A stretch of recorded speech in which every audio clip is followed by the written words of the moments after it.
Welcome back to Crystal Clear IRL on the Roundtable. I'm AwestruckVox. I'm RetroNemo. And my name is Tom. And we're here to review Steven Universe Season 5. Do you know the specific episode? Episode 19, Now We're Only Falling Apart. So this episode picks off the heels of a single pale Rose. Everyone's trying to come to terms with the fact that Rose Quartz was actually Pink Diamond. That their former leader, the person they really admired and looked up to, was someone they viewed as a tyrant. And I guess now that Steven knows the truth about Rose Quartz, about Pink Diamond, the seal on Pearl, Pink Diamond's last order to her, was broken, which that feels like it makes sense, but at the same time it feels kind of cheap. Yeah, it did kind of feel like, oh, well, now the audience knows, let's just talk about it. Yeah. Like, that's not important anymore. I called that out in stream, I'm like, what? And it doesn't, because the order was to never speak about the shattering or staging the shattering, but that doesn't mean Pink or Pearl could have never talked about Pink Diamond in general. Right. The shatter, like even during Pearl's story, because we do get the origin story of Rose Quartz, Pink Diamond, and Pearl, the shattering's never really mentioned. Yeah. So why? I think it was just about her being Pink Diamond in general. And everything else came in with that, but then it's like, now you can talk about it. Like, why is the promise broken? No, regardless, that's dumb. Yeah.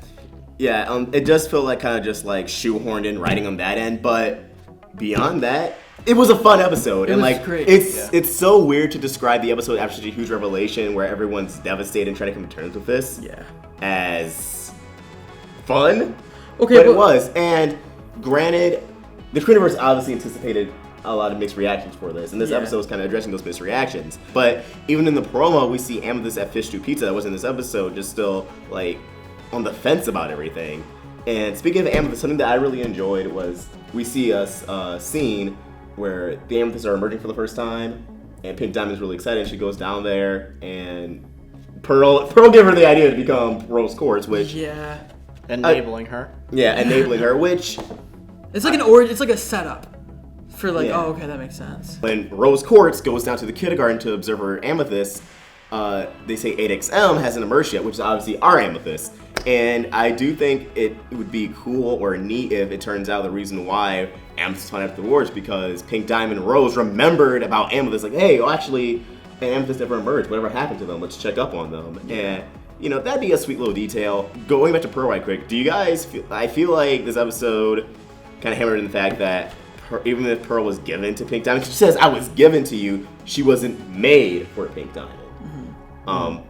Because she doesn't really act, she has, Yellow Pearl, Blue Pearl, they have mannerisms of Yellow and Blue Diamond. Pearl doesn't really have Pink Diamond's mannerisms. Pink Diamond in this episode was very energetic, still childish, still very much had in Juggling, like, oh, isn't that exciting? Like, let me do X, Y, and Z. Rose was like, Pearl, you're so smart. It felt as if Pearl as a problem solver, as, a quick thinker, it makes me think that she could still be White Diamond's Pearl, or at least made by White Diamond, and that's why she's so different from Pink Diamond. And something we saw of Pearl that's different from every other Pearl that we've seen is she was kind of guiding Pink Diamond. Yes. Like, with all the other diamonds, it seems like that's just completely ridiculous, the idea. With the other diamonds, it felt as if they're subordinates. Yeah, the Pearls are just servants. Literally, that's all they are. Yeah. Pearl wasn't a servant. She was a mentor. She was a teacher. She was almost like a nanny. Yeah.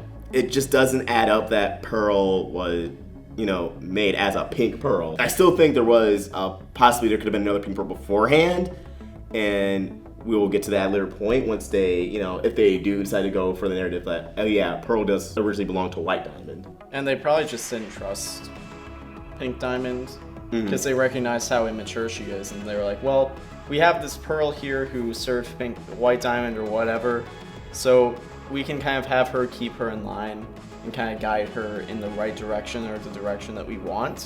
Which didn't work. Yeah, no, she just ended up enabling her.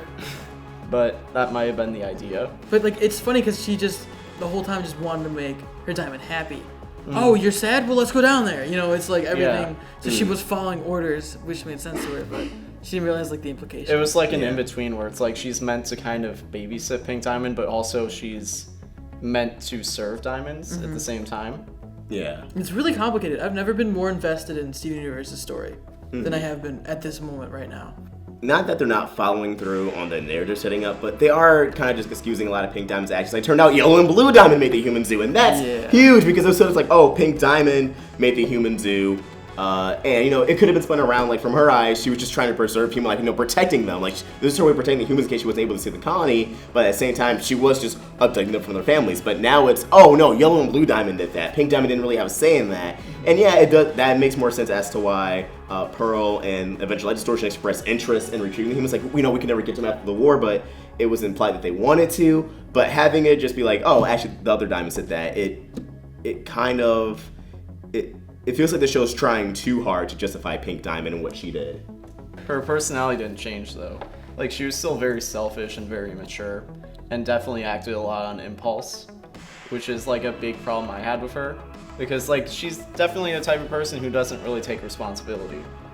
And, like, that doesn't really seem to change regardless of, like, oh, well, she didn't really do this malicious thing or that malicious thing. Like, she's still not a great person just because she wasn't a tyrant. Yeah, that's true. And that's always been my point. And that's something that Pearl even says, like, you know, maybe she was selfish, maybe she was in over her head, and but she was. She had good intentions, and changing her from the perfect being, you know, who can't do no wrong to just kind of an idiot with good intentions is better than her being a psychopath. I mean, that's always what I've seen with her. And Steven Universe has always had complicated villains.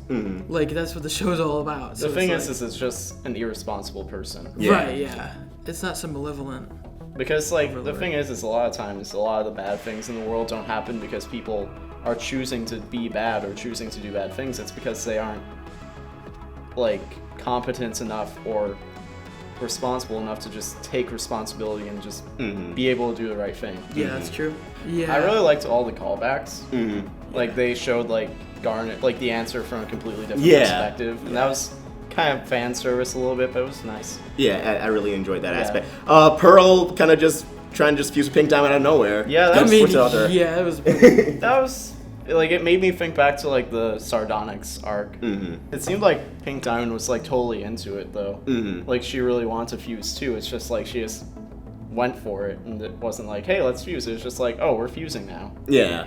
I really thought this was, even though it was yet another arc where two characters are apart, you know, they have a falling out and they won't talk things out, I thought this time we would have Ruby and Sapphire's role and Sapphire and Ruby's role. How, you know, Ruby's usually the angry one, the irrational one, the one who doesn't talk, and then Sapphire's the more calm one, the more understanding one, the one person who's willing to talk things through. And it was like that at the end of the episode, but by the end we see that assumably Ruby left a note for Sapphire, and assumably now Sapphire's gonna have an issue. I mean, Ruby's gonna have an issue with reconciling with Sapphire, and it's I don't like that. I mean, we have to wait till tomorrow to see where that goes, but I really hope it's resolved in that episode and they do talk things out, because it just be kind of redundant at this point. We've been through it so many times already. We've already been through it once this season with Steven and Connie. And I get season 5's all about friendships being tested. You know, that was in synopsis, and we have all these falling out. We get Steven and Connie falling out. Lab is leaving Paradise. Sadie and Lars separating. You know, we have all these separations, but I mean, at least with this time, it seems like they're having, like, more of an effort to communicate and more of just failure.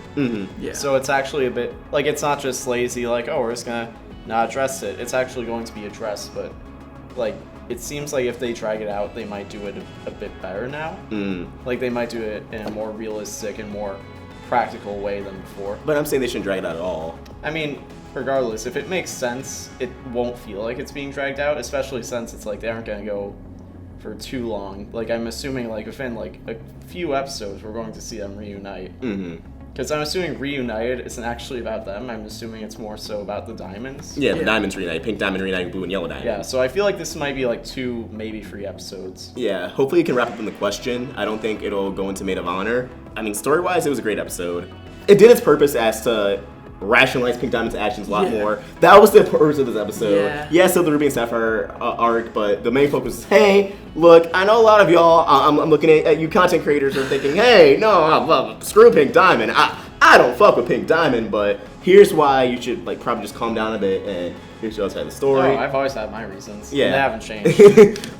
So I will wave the white flag and say I'm reconsidering my stance on Pink Diamond just because this episode addressed concerns.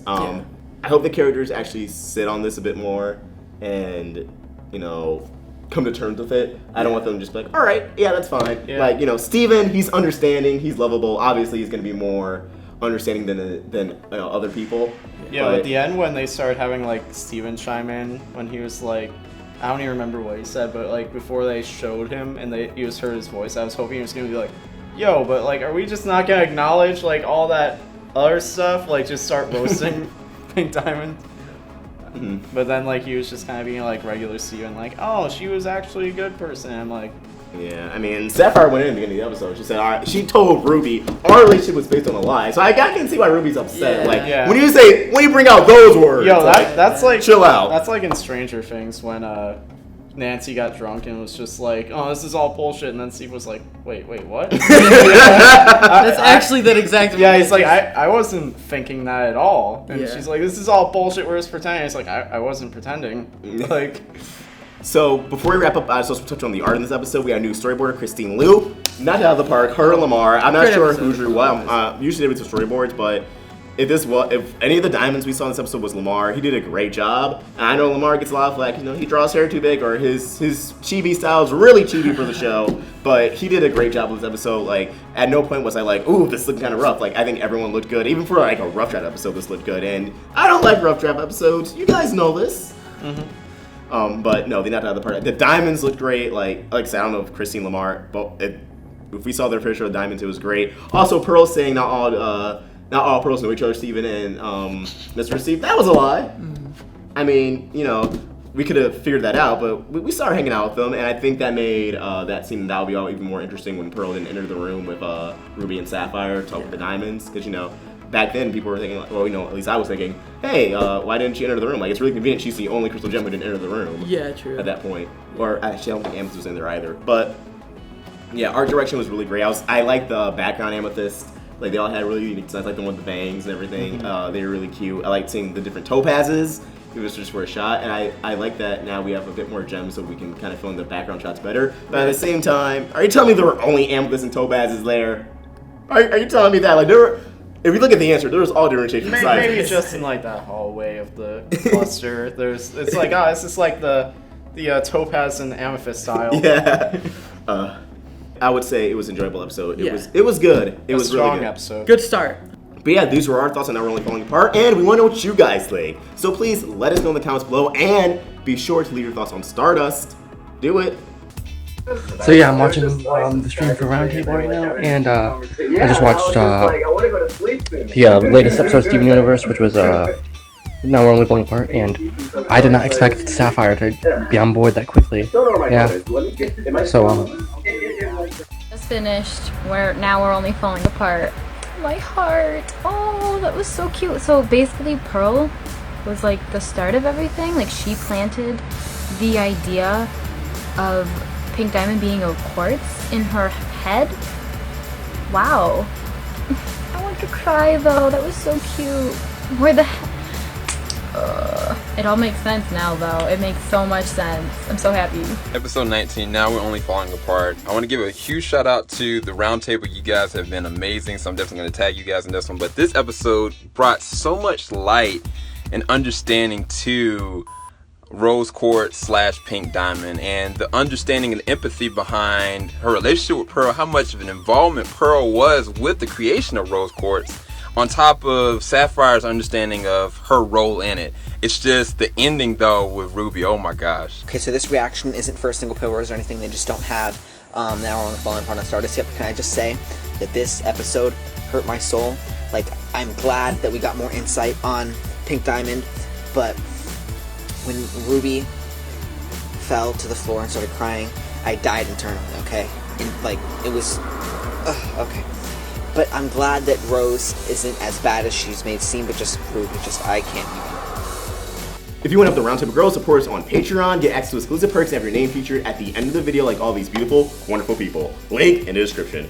If you enjoyed this video, be sure to like, share, and if you're new here, subscribe. Hit that bell for notifications to stay in the loop with all things Steven. Thank you for watching, and I hope you have an awesome day. AwestruckVox, RetroNemo. And Tom. signing out.